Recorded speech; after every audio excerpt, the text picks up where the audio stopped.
Hello and welcome. My name is Cheryl Stanton, and thank you so much for investing your precious time and energy to sit down and watch this video. You've made a wise decision, and I promise you that it's going to be well worth your while.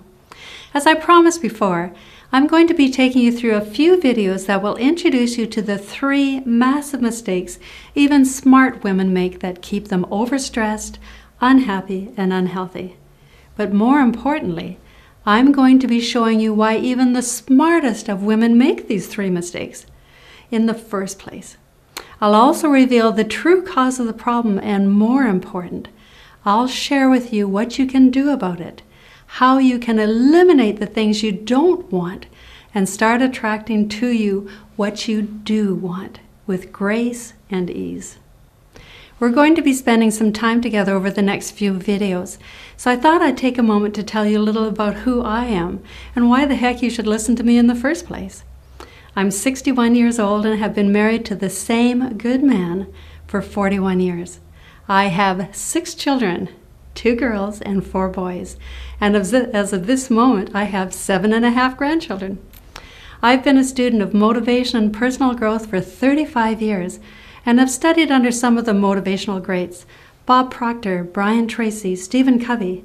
I did the 20-foot fire walk with Tony Robbins, walking on red-hot coals in your bare feet. Once you've done that, not too much else frightens you. So for my 54th birthday, I jumped out of a plane, skydiving at age 54. I've been a registered nurse for 38 years. I'm a stress relief specialist, author, speaker, trainer, and workshop leader. I live a happy, full life. I manage a lot of things, but I'm doing it with grace and a whole lot of peace. But it wasn't always that way for me. I was married halfway through nursing school to my husband, Alan, who had just started university. 1 month after I graduated as a nurse, I got pregnant with our first child, and then 2.5 years later, I was pregnant again. I then proceeded to have 4 boys in 4 years, each born 16 months apart. Our 3rd son, David, was born with a rare form of muscular dystrophy. The form of muscular dystrophy David faced meant that the nerve impulses could not get through his spinal column from his brain to the rest of his body.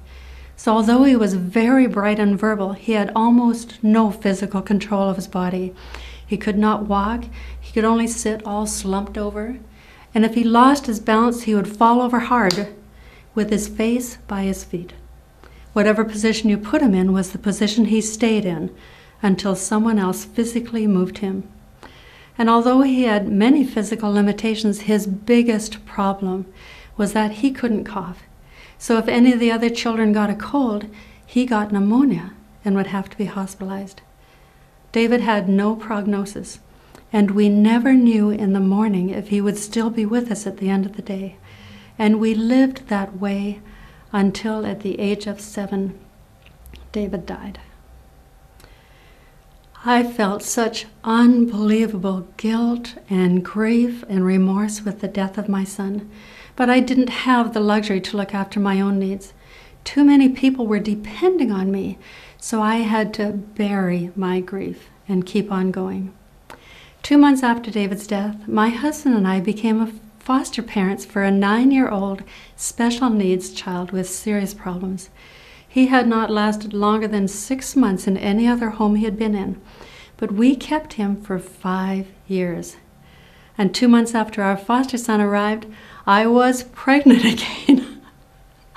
And 1 month after our daughter was born, we brought our foster son's 2 sisters into our home. I now had 8 children, 8 children, 3 of whom had serious emotional problems. Who in their right mind would do that? No one. But I wasn't in my right mind. 2 years later, I thought I was having a nervous breakdown and went for counseling. And the counselor asked me why we had taken and brought this foster boy and kept him in our home.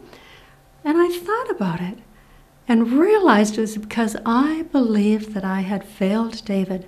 So here was another handicapped child, another chance to redeem myself. But he wasn't David. And for 5 years, I had lived with the guilt of believing that I was failing this child too. But I kept on keeping on, doing what I had to do. I got through each day trying to meet everyone else's needs, not even aware of what was happening to me. Do you remember earlier when I said that my husband had just started going to university when we were married? Now, please don't take this as a criticism of my husband. He worked part-time while he was going to school. And when he graduated the first time with an arts degree, he couldn't get a job. So he went back to school and got a teaching certificate. Unfortunately, this was in 1980 during a recession, and there were no teaching jobs anywhere. So he went back to university again, and this time he got a diploma in special education. And after substituting for several years, he finally got a full-time teaching contract. But the end result was that we lived on an insecure income for 17 years with all of those children. And in my mind, it became my job to find a way to get what we needed. I was really good at it, but it was such a heavy burden.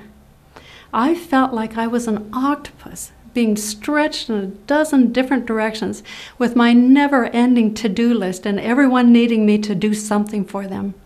And that was my life, until one day my body just shut down.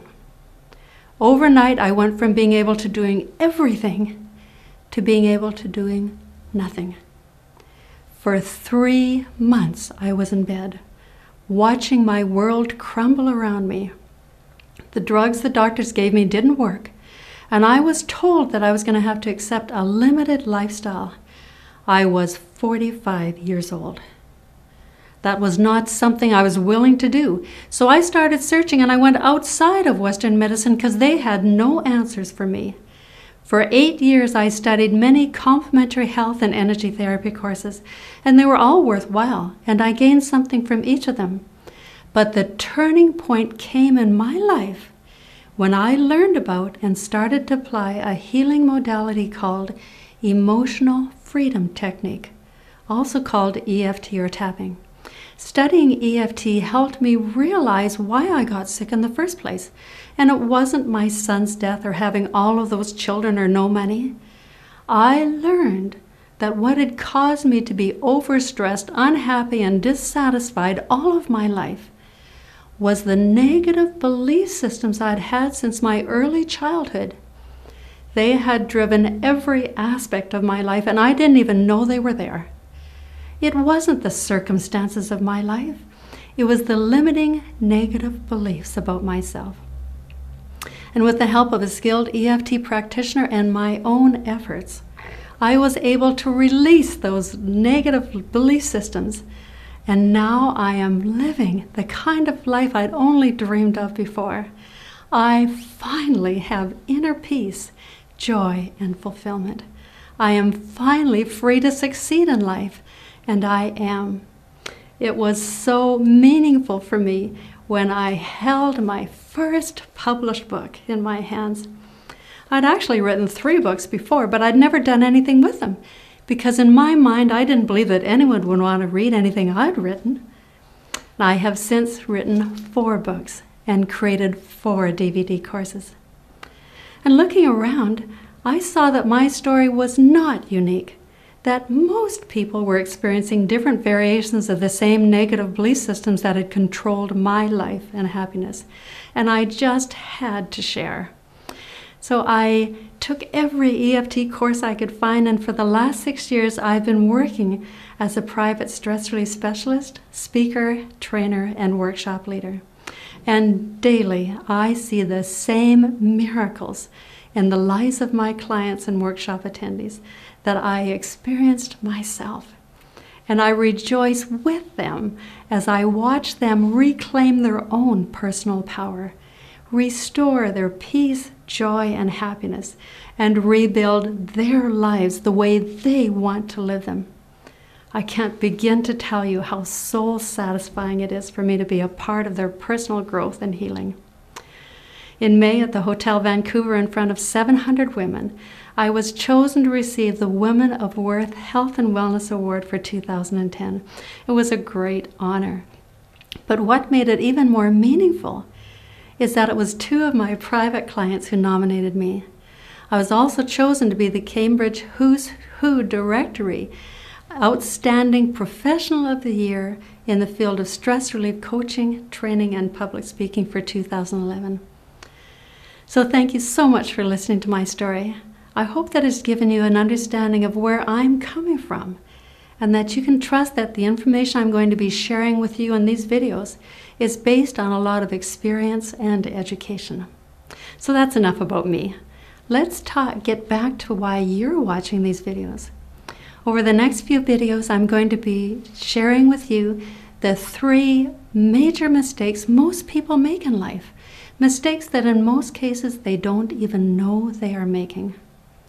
Then I'm going to give you some practical things that you can start to implement right away to eliminate them. Now, if you signed up for this video series and you got an email from me that sent you to this page, then what you're going to do is watch your inbox carefully. You'll be getting another email very shortly that will have the second video in the series.